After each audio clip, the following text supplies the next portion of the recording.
Plaza Podcast.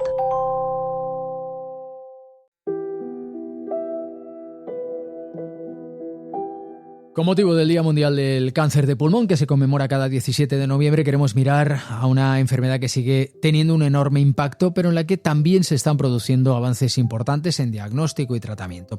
Hoy nos acompaña el doctor Sergio Sandiego, médico adjunto del Servicio de Oncología Médica del Instituto Valenciano de Oncología, para ayudarnos a entender mejor dónde estamos y hacia dónde vamos en cáncer de pulmón.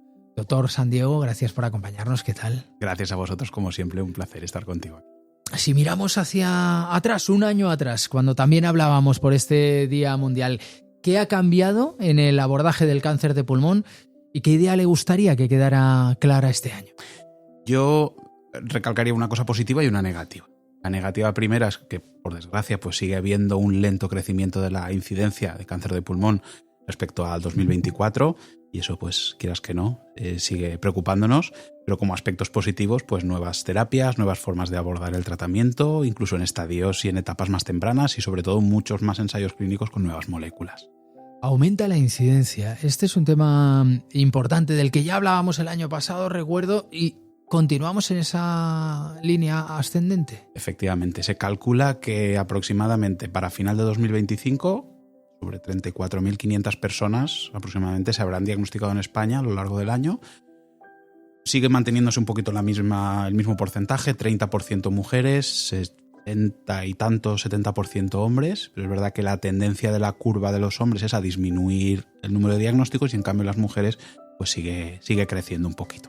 ¿A qué se puede atribuir este cambio en la tendencia? Pues yo creo que es la incorporación quizá más tardía de la mujer al hábito tabáquico respecto al hombre. Probablemente va un poquito por ahí, porque además se están viendo más diagnósticos de un subtipo de cáncer de pulmón que está tremendamente asociado al tabaco, que quizá hace 10, 15 años pues era algo anecdótico en el caso de mujeres y en el caso de hombres pues lo veíamos con frecuencia. Sin embargo, en la práctica clínica pues cada vez vemos más mujeres con ese subtipo de cáncer de pulmón.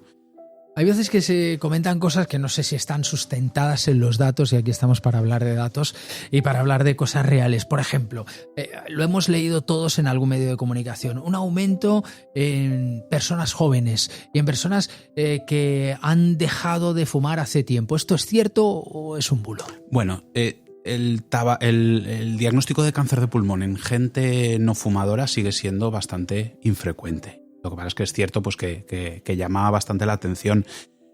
No ha habido un gran incremento realmente, ¿no? O sea, seguimos teniendo pues un porcentaje de un 15-20% de pacientes aproximadamente pues que tienen unas alteraciones moleculares que están detrás de ese diagnóstico, pero sobre todo lo que llama la atención y yo con lo que me quedaría es que sigue habiendo un incremento en la incidencia, pero sobre todo, al menos a día de hoy, relacionado con la exposición al tabaco.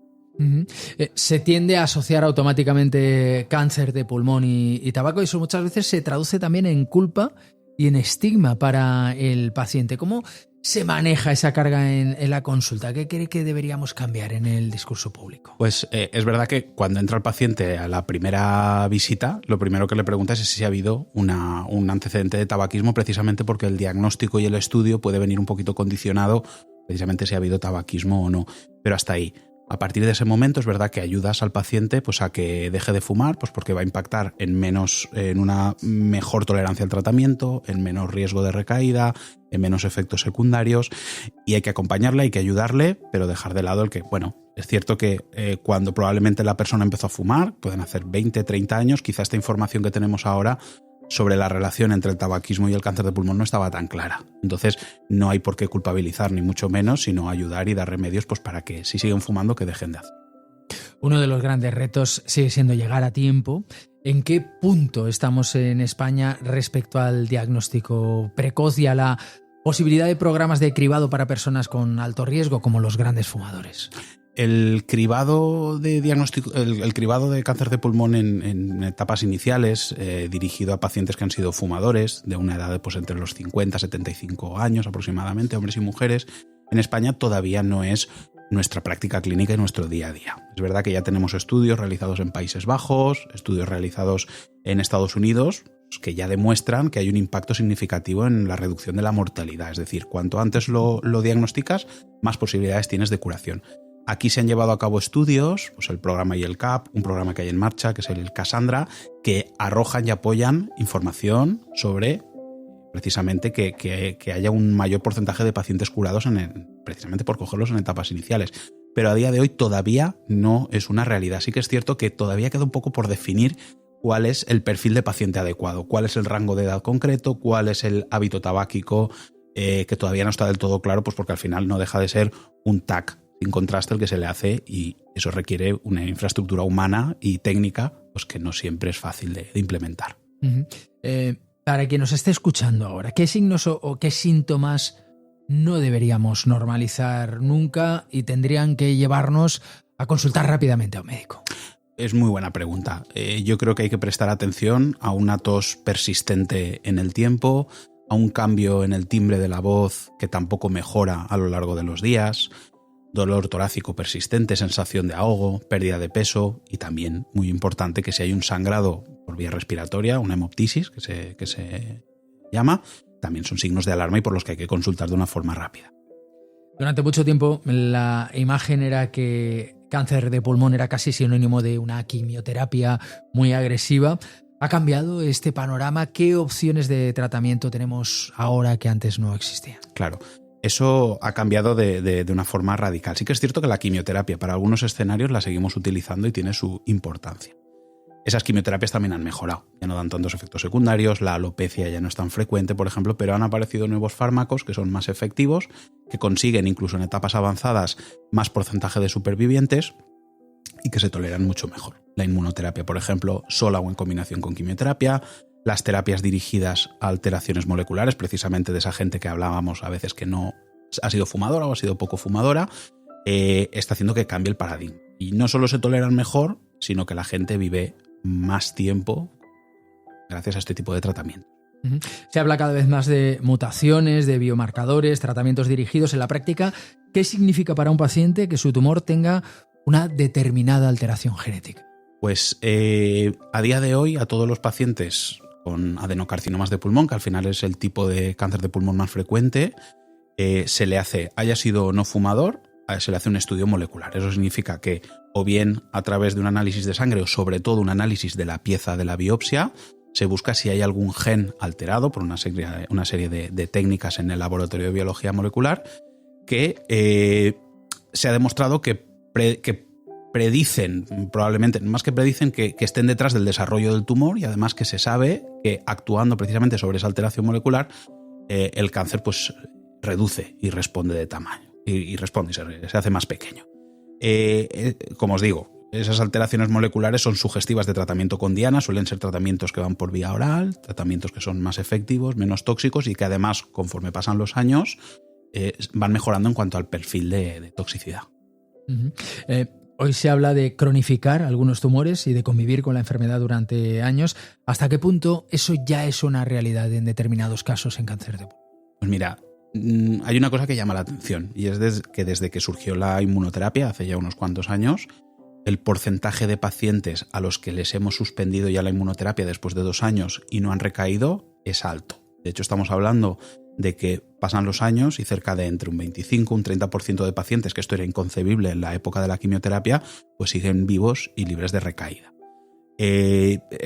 A esto, en relación a la terapia dirigida, también es un plus. Estas terapias orales que van dirigidas contra dianas moleculares, pues que en generaciones anteriores quizá han tenido un efecto pues más limitado, ahora ya vemos que pasan los años, el paciente se sigue tratando y la enfermedad sigue controlada. Entonces, lo que estamos hablando es pues de que de un tumor cuya supervivencia hace 15, 20 años, pues en etapa metastásica, ¿no? En estadio 4, pues las supervivencias estábamos hablando de en torno a 12 meses de mediana. Esas medianas no solo se han duplicado, sino que además hay un porcentaje como 20, 25, 30% de pacientes que pasan los años, pasan 3, 4, 5 años y no han recaído, y que probablemente en un futuro podemos hablar de que están curados. Desde su experiencia en el IVO, ¿qué ensayos clínicos o nuevas líneas de investigación en cáncer de pulmón le hacen ser especialmente optimista de cara a los próximos años? Hay muchos ensayos y muchas líneas abiertas. Yo creo que tiene especial importancia el diagnóstico precoz de una recaída en biopsia líquida, es decir, hacer una extracción de sangre y antes de que nos lo diga una prueba de imagen, pues ya detectar que el paciente pueda tener ADN del tumor circulando por la sangre y eso nos ayude pues, a anticiparnos un poco en cuanto a los tratamientos. Por otro lado, tenemos la aparición de nuevas combinaciones, de nuevas dianas terapéuticas, nuevas terapias contra esas dianas, contra nuevas alteraciones moleculares y luego nuevas combinaciones. Es decir, por ejemplo, la mutación más frecuente del gen GFR siempre se ha tratado con terapia oral, con pastillas, y ahora sabemos que la combinación con otros fármacos pues, tiene un impacto en cuanto a supervivencia. Entonces, esas nuevas combinaciones pues, ayudan a potenciar lo que teníamos hasta ahora. Pero aparecen nuevas moléculas, aparecen vacunas, aparecen, por ejemplo, los anticuerpos conjugados, que son moléculas que se unen a la membrana de la célula tumoral, las encañan y como si fueran pues, un caballo de Troya, introducen dentro de la célula tumoral moléculas de quimio y las destruyen desde dentro. Entonces eso también es una línea de investigación importante.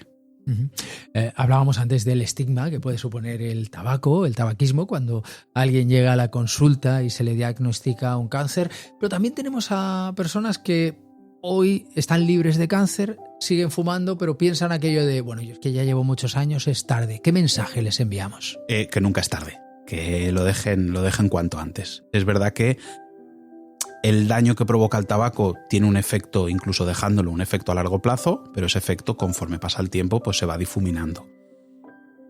Incluso en aquel paciente que se acaba diagnosticando, el dejarlo, ¿no? Porque también es muy corriente el pensamiento de, bueno, pues total, el daño ya está hecho, ¿no? Ahora ya no hay marcha atrás. Pues no es cierto. Dejando de fumar vas a tener menos riesgos de recaída, vas a tolerar mejor el tratamiento y la eficacia del tratamiento que estás recibiendo también va a ser superior, pues eso, deshabituando. Entonces, nunca es tarde y los riesgos disminuyen con el tiempo, me quedaría yo con esa idea.